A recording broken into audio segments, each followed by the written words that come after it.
I'm back. Good Lord. Gotta excuse my setup recently. The lighting where I am is not so great. This got me. This looked like a damn.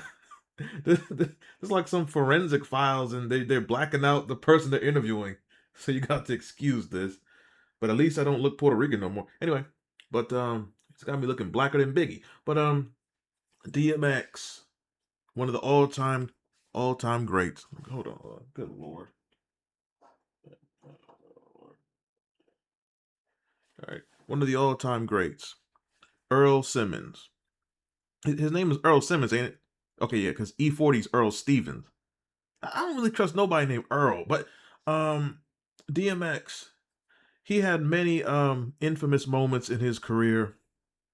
I almost had a couple infamous feuds, but DMX didn't really have feuds with people. The little Jay Z situation. Uh, there was a thing where like the Locks did this on a song. A lot of people you don't know this. The Locks did this DMX, but they had like some short-lived little feud. But that got resolved quickly. Most people don't even know that story. Look it up.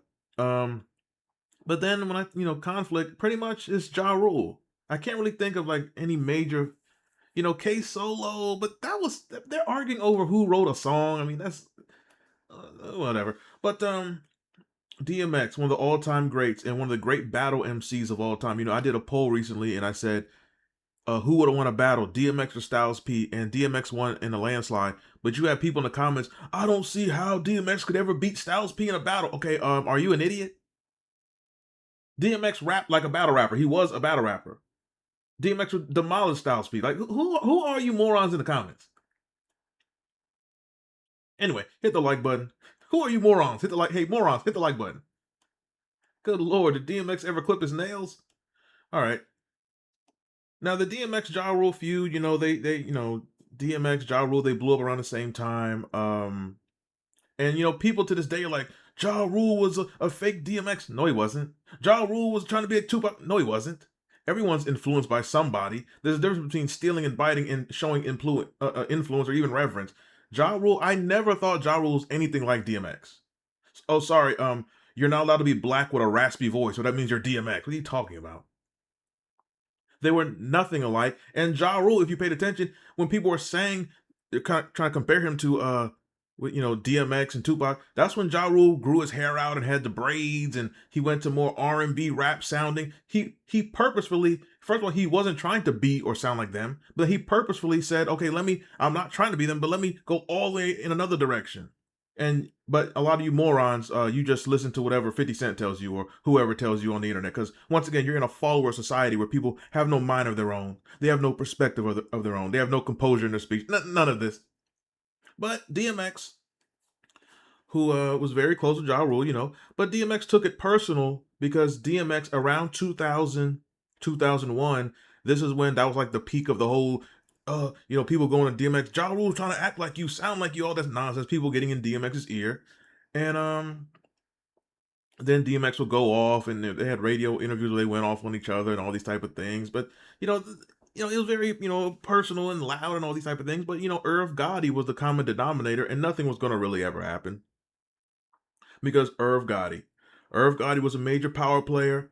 Without Irv Gotti, you don't have Jay Z blowing up, you don't have DMX blowing up, you don't have Ja Rule blowing up. This is a fact. Irv Gotti's a legendary figure. Without him, the history of hip hop is not the same. That's how important Irv Gotti was. If you know, you know, and you should know if you know this thing called hip hop in its history. Now, this young female, Jersey Monet, I vaguely remember her. She was an R&B singer in that late '90s, early 2000s, and what's funny to me and why I made this video is, rappers diss each other in interviews. Rappers, at the time, you might diss somebody on a Clue tape or save a diss for your album, and DMX did have some Ja Rule disses, that he put out. They weren't really memorable like that. DMX is a great battle MC, but he doesn't really have like a legendary diss song. You could say "Party Up" when he disses the hell out of Corrupt, but a lot of people, they still don't even know that song's about Corrupt. Uh, but he doesn't have, DMX never had like a major like famous diss song. But like I said, people didn't get in conflict with DMX. Pretty much, DMX was always revered and loved and things like that. But I just found it so funny that DMX did put out a couple disses, just songs that were put out on mixtapes or just put out at the time, early 2000s.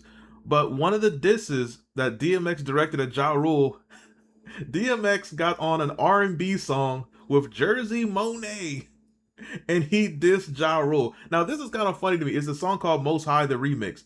Look this song up. Of course, I cannot play it. They're not about to copyright me. But it's from 2002. It says, and it's just maybe this was a chess move. Ja Rule is doing like the R&B rap, so DMX says, "Okay, let me diss you on an R&B song." So and it's a solid song, but I just found it so funny. I just found it so funny. Now let's read his diss verse to Ja Rule. Hit the like button. Did I say that yet? He says, "I only walk in the dirt, but my steps are guided. And no matter how dark my path gets, I light it. Fire.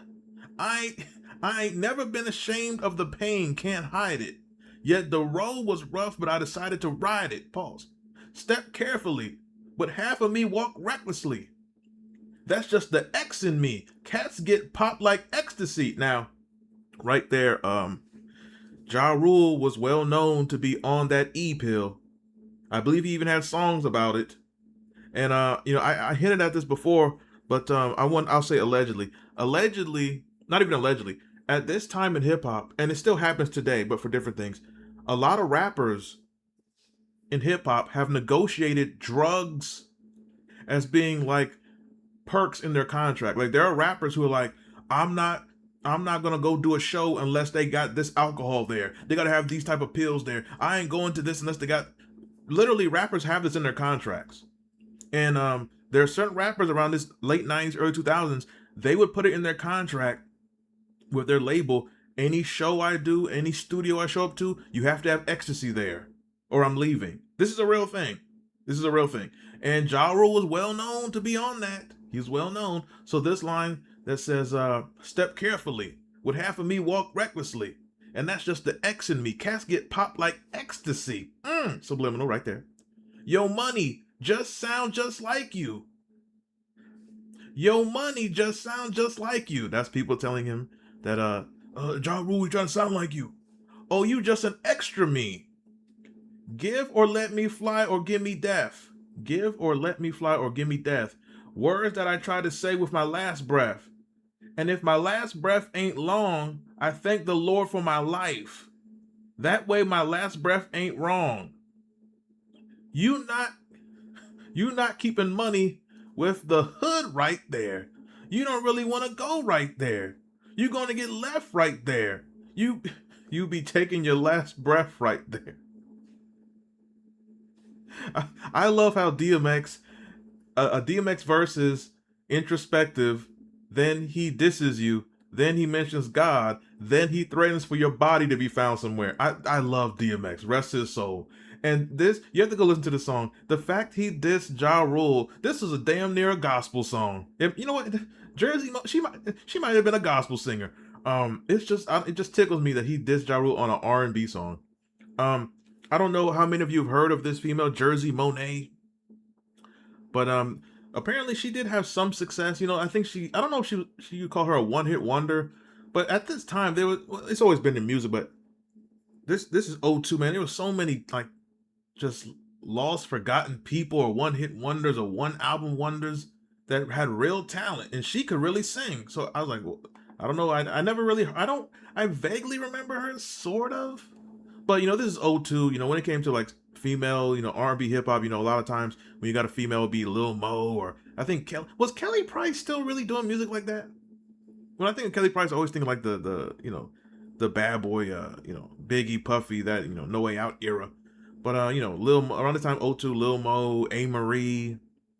Oh, this '02 wasn't A Marie on Paradise with LL? Oh, that's when LL got his new nose. Oh, anyway, what are your thoughts on this? DMX roasting Ja Rule on an R&B song. If you have not heard this song, please listen to it and then come back to this video.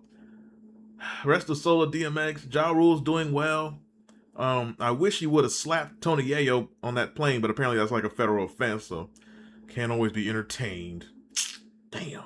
With that said, leave your thoughts If you want to support the channel, join with a membership. Also, you can donate to the Cash App if you want to support the channel, or if you enjoy my content, or if you have a video request, you'd like me to react to something, talk about something, review something, what my views are on something, you can always donate to the Cash App, which is XDN Wins. I'm up out of here, and that is it.